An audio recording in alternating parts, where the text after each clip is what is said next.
to all of you. Normally I would give the Maori greeting, but I am so flustered and unpracticed that I'm not even going to do it. So welcome to all of you. Welcome to Auckland Unitarians. Welcome to visitors. Welcome to regulars. We welcome you into our church, our beautiful church, made sacred by Auckland Unitarians for over 120 years. If you're in the church, please join us for morning tea after the service. It is our sacrament of hospitality. I'll introduce myself. I'm leading the service. My name's Kate Lewis, for those of you who don't know me. And it's a service in some kind of strange combination of acknowledging Mother's Day and the second in the series of spiritual journeys that different people will be presenting over the next little while. So my opening words today are in honor of Mother's Day.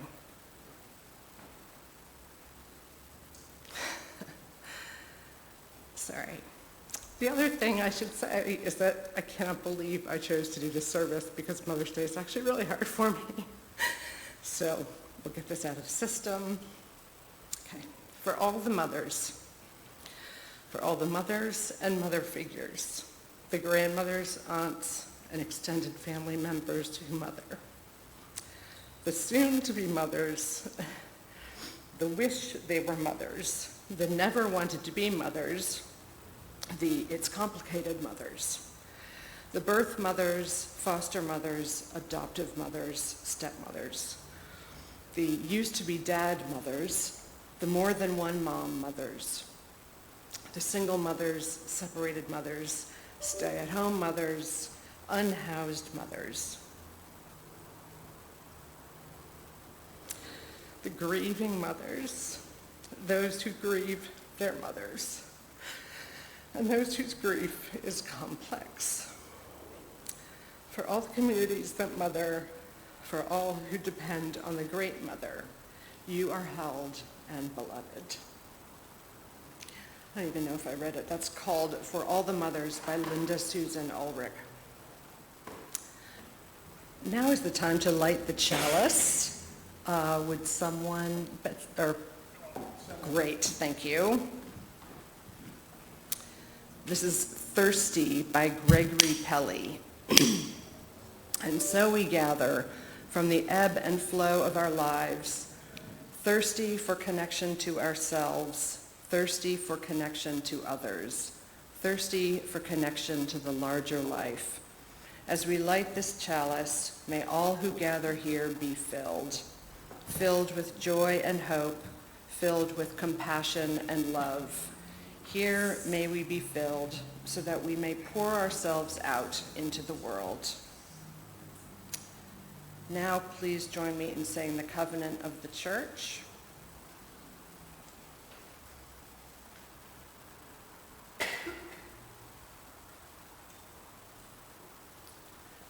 Love is the doctrine of this church. The quest for truth is sacrament, and service is prayer. To dwell together in peace, to seek knowledge and freedom, to serve humankind in fellowship, to the end that all souls shall grow in harmony. Thus do we covenant with each other and with the crowd.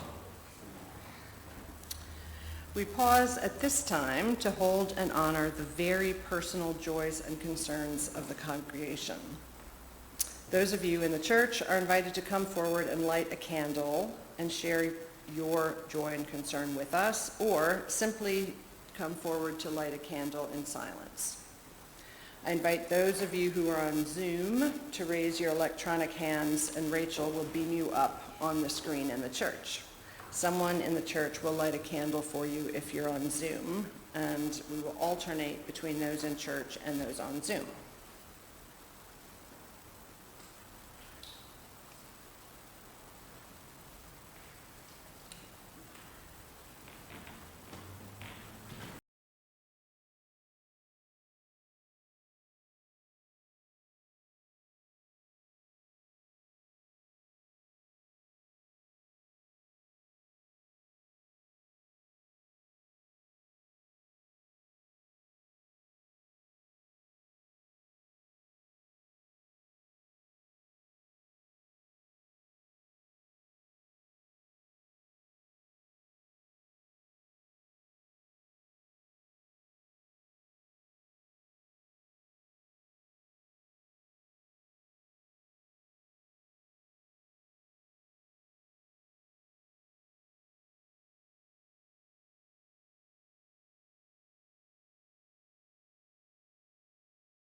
have a reading by Mary Oliver, and look, it's an actual book. So awesome. My mother really loved Mary Oliver, and this one is relevant to today's talk. I happened to be standing. I don't know where prayers go or what they do. Do cats pray while they sleep half asleep in the sun? Does the opossum pray as it crosses the street? The sunflowers, the old black oak growing older every year? I know I can walk through the world along the shore or under the trees with my mind filled with things of little importance in full self-attendance. A condition I can't really call being alive. Is prayer a gift or a petition, or does it matter? The sunflowers blaze, maybe that's their way. Maybe the cats are sound asleep, maybe not. While I was thinking this, I happened to be standing just outside my door with my notebook open, which is the way I begin every morning. Then a wren in the privet began to sing. He was positively drenched with enthusiasm. I don't know why, and yet why not? I wouldn't persuade you from whatever you believe or whatever you don't. That's your business. But I thought of the wrens singing, what could this be if it isn't a prayer? So I just listened, my pen in the air.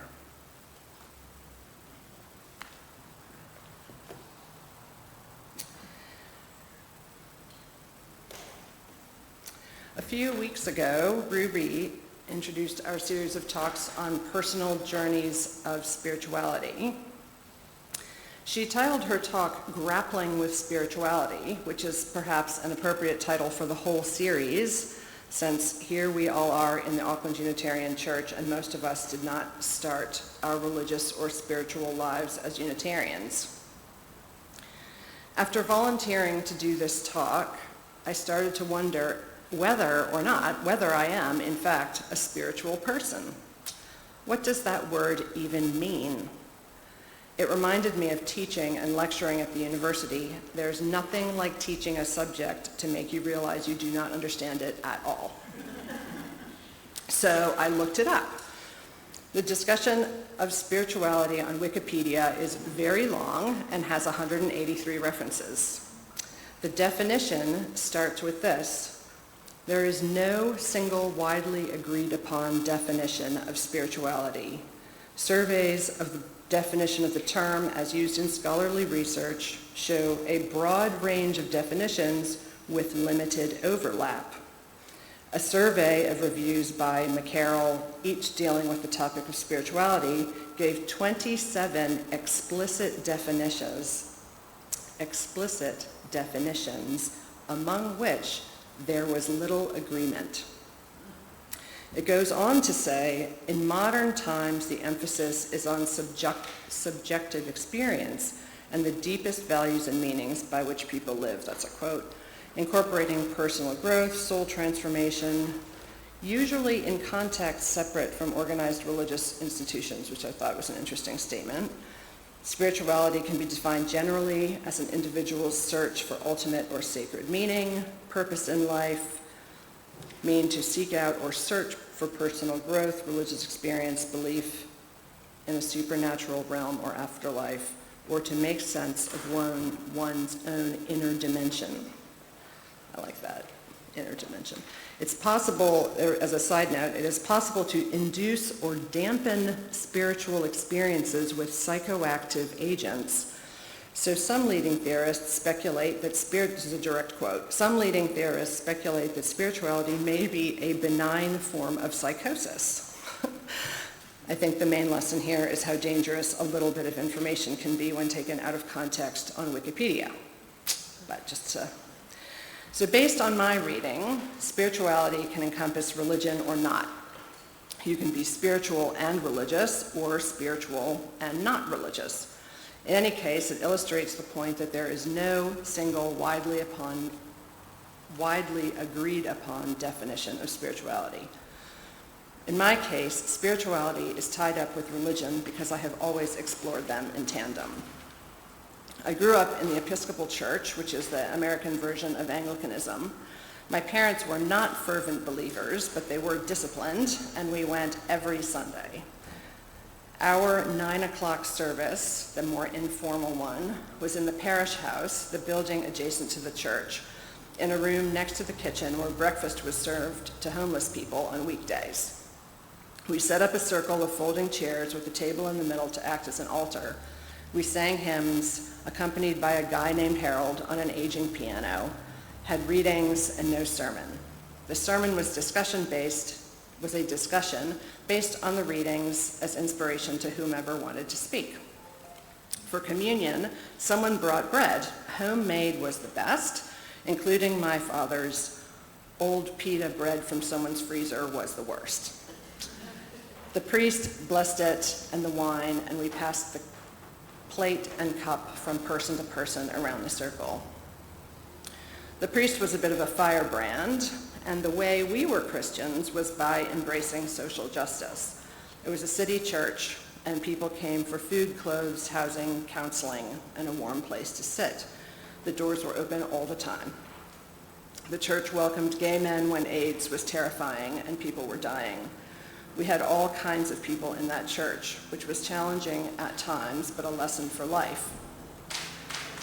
By contrast, my mother's parents were Methodists, so on holiday, when we drove the 9 hours from Baltimore to Jeromesville, Ohio, to visit Grandma and Grandpa Glasgow, we went to the Methodist church. At that time, Baltimore had about 800,000 people, over half of whom were black, and about 20% of the population lived below poverty. By contrast, Mom grew up, so Jeromesville, Ohio, where Mom grew up, was a town of 500 people in rural Ohio, and she didn't meet a non-white person until she was a university student. My grandparents still lived there.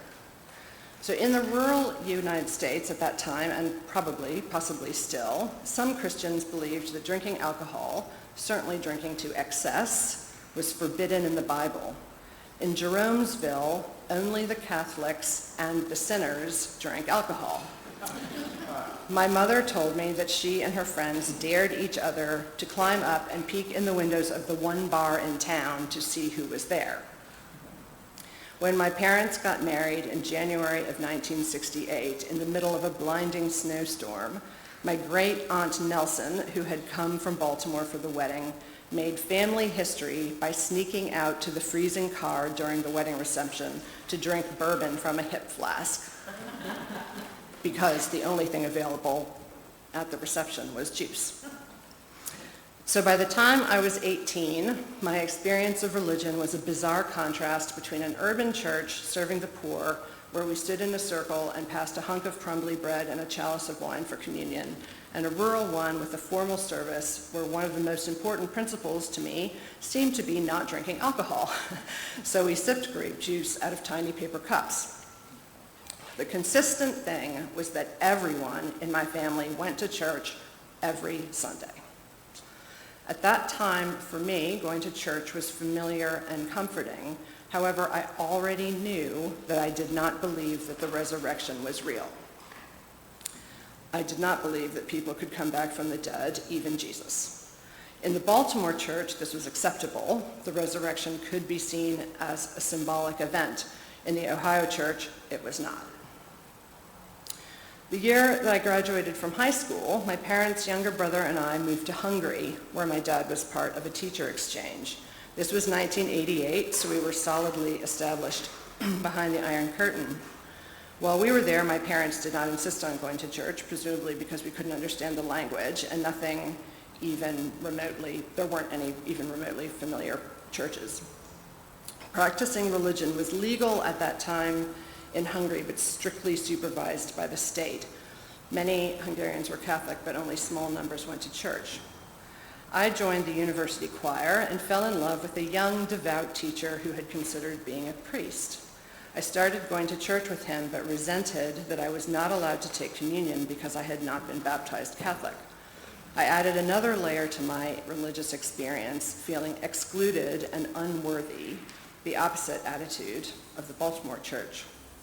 This was also my first experience with religious and nationalist fanaticism.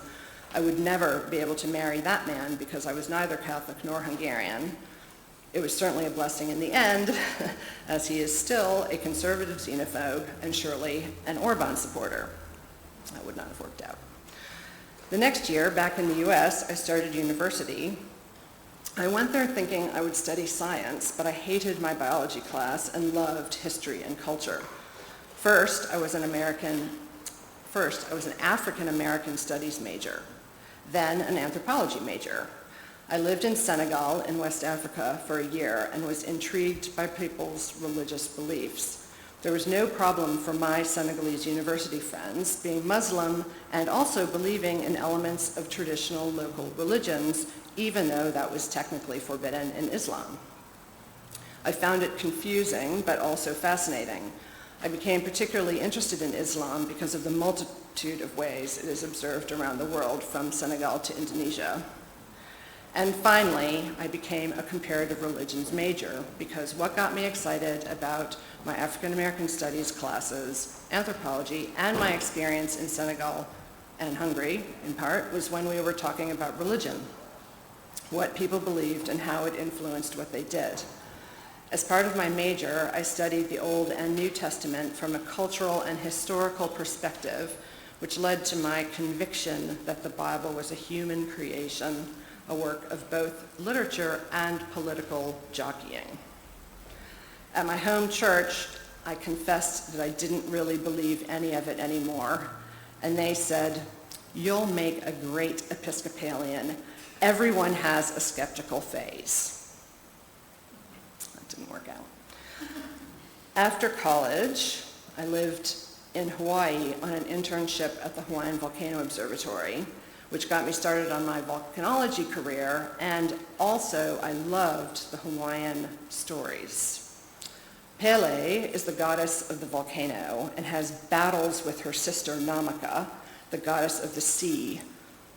So we did actually some work with volcanology, looking at explosive eruptions that are triggered by water, and there's storytelling where you can actually connect the interaction between the two sisters of volcano and ocean with water and explosions and volcanic eruptions. I discovered that there are indigenous Hawaiians who follow traditional beliefs and practices, which for me, working at the Hawaiian Volcano Observatory, I became very aware that this has a significant emergency management component when the volcano erupts and lava flows cascade like rivers along unforeseen paths. Some native Hawaiians said, "No, we will not interfere with the lava flows by putting up walls or digging trenches to divert the flow. If Pele wants to take our house, then she can. That is her right." And that came back actually in 2018 and 2019 when the volcano erupted again, and at that time, it was interesting actually, 20 years later, that viewpoint had actually been sort of integrated into the emergency management so that you could see progress in dealing with the indigenous Hawaiians over that period from when I lived there. The importance of my travels to Hungary, to Senegal, to Hawaii, and finally learning more about Maori history and culture was that they were my first direct interactions with people whose religions were threatened by larger societal forces, money, and power. In my limited sphere of experience as a child, it was impossible that someone would come in and say, "We disagree with what your church is saying, so it's illegal now." Or, like in Hawaii and New Zealand, "We'll ignore your beliefs because they're inconvenient to developing our more advanced society." Or in Soviet Hungary, "We'll watch you to see what you practice, and if it goes beyond our limited tolerance, we'll arrest you." Over the next years, religion continued to catch my imagination. In 2001, Muslim extremists demolished the 2 World Trade Centers in New York City, killing thousands and upending the world. George W. Bush declared war, and we are still dealing with the fallout of that today, seeking violent revenge and focusing it on the religious beliefs of the people who wronged us. Now Trump embraces fundamentalist Christians, and somehow, incomprehensibly, fundamentalist Christians embrace Trump. And here is where I discover my religious roots going back to that urban church in Baltimore where people embraced people who were different from them. I have been deeply outraged by people who call themselves Christians and support Trump. People who say he is on the side of God and protected by Jesus himself.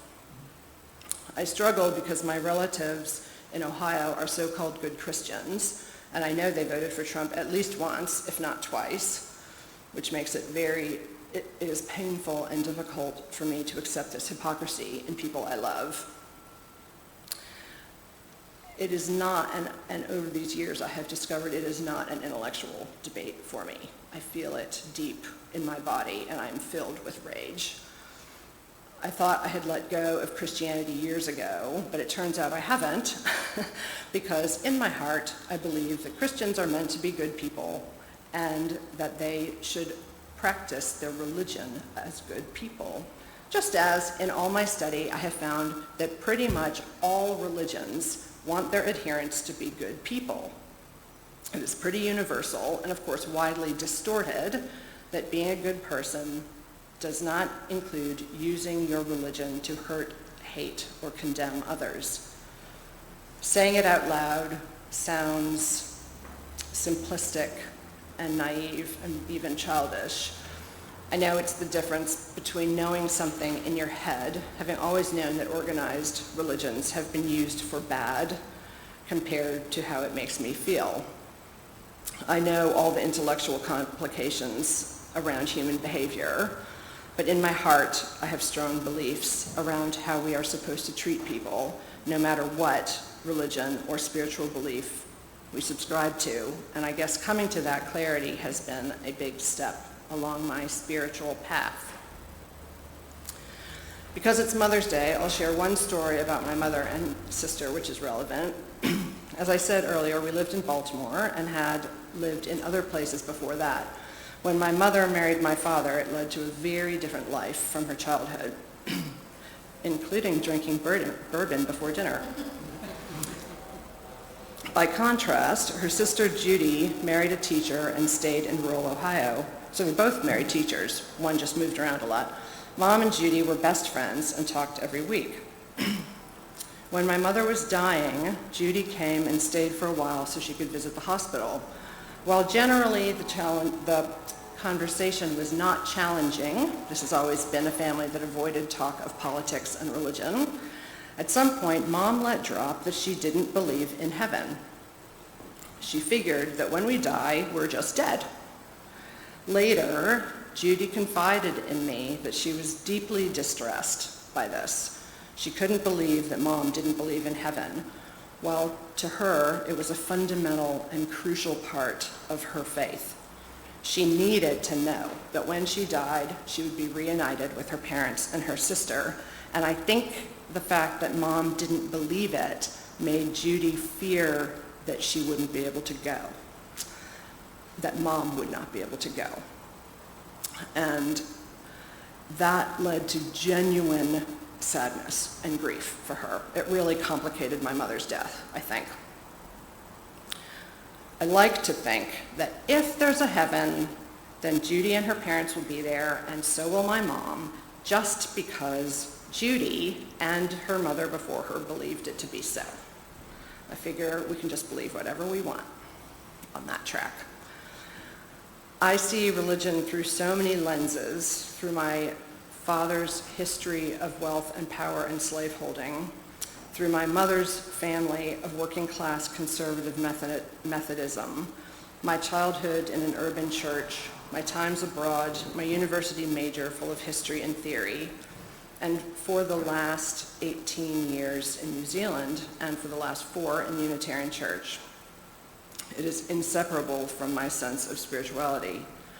The one constant in all of this, when I feel most spiritually whole, is when, like many of you, I am filled with awe and wonder about the natural world.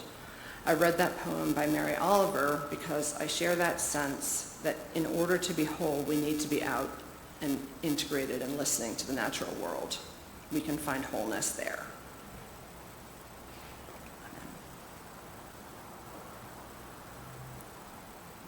Closing words. This is one of my favorite readings. It's not directly associated with spirituality, religion, or mothers, but I think it's applicable to all. A Blessing for Risk Takers and Failures by Robin Tanner. Today we share in a blessing for losers, risk takers, all failures far and wide.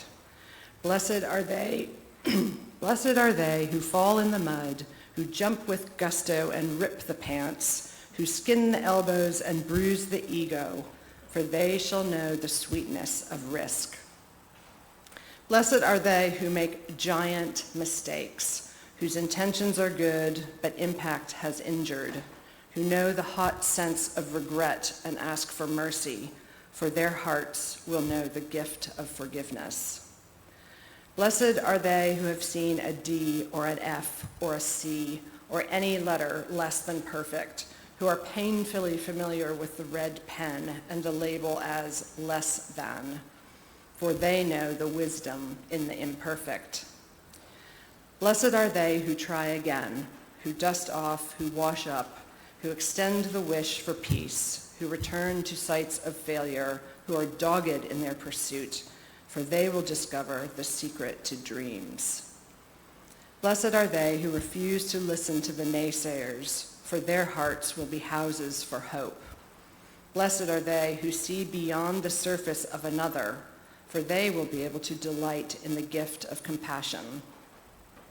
Blessed are they who stop running the race to help a fellow traveler, who pick up the fallen, who stop for injured life, for they shall know the kindness of strangers.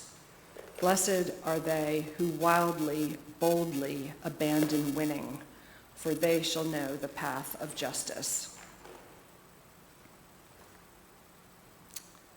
It's time to extinguish the chalice. Would you mind coming up again? Thank you.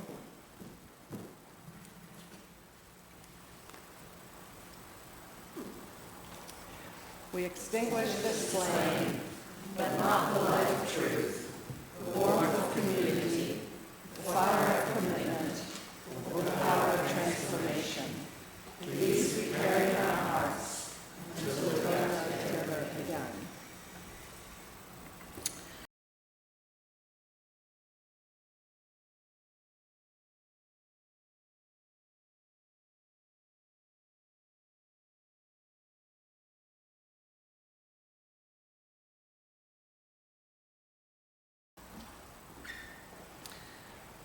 Okay, so I have one more thing, which is that I promised that I would speak to why I pledge today. So we're doing a series of these. And I think the talk was really relevant to why I pledged to the church, because in all the churches and various religious practices that I've participated in some way or another, I have found that this one is really meaningful to me. And because of the openness, because of the emphasis on justice and taking care of people who are not like any individual one of us, that we are a community who welcomes other people, who whatever they are or look like, and that so that fluidity of belief, and with the principles and the whatever these are called, which I keep forgetting, I basically agree with our fundamental principles, and that is, I have found that to be really consistent with my values over the course of a life of coming towards this. So that is why I pledged to the church. Now, thanks to Rachel, thanks to Rachel's help, we have a discussion question. And I'm not quite sure what it is because Rachel took an excerpt from my sermon and she's going to put it up on the screen and then we'll all know what it is. What have you heard today? And how does what you believe influence what you do? How does what you believe influence what you do? So if we would please break up into groups of less than 6, please. Fewer than 6 people in a group. And I will ring the bell in 10 minutes.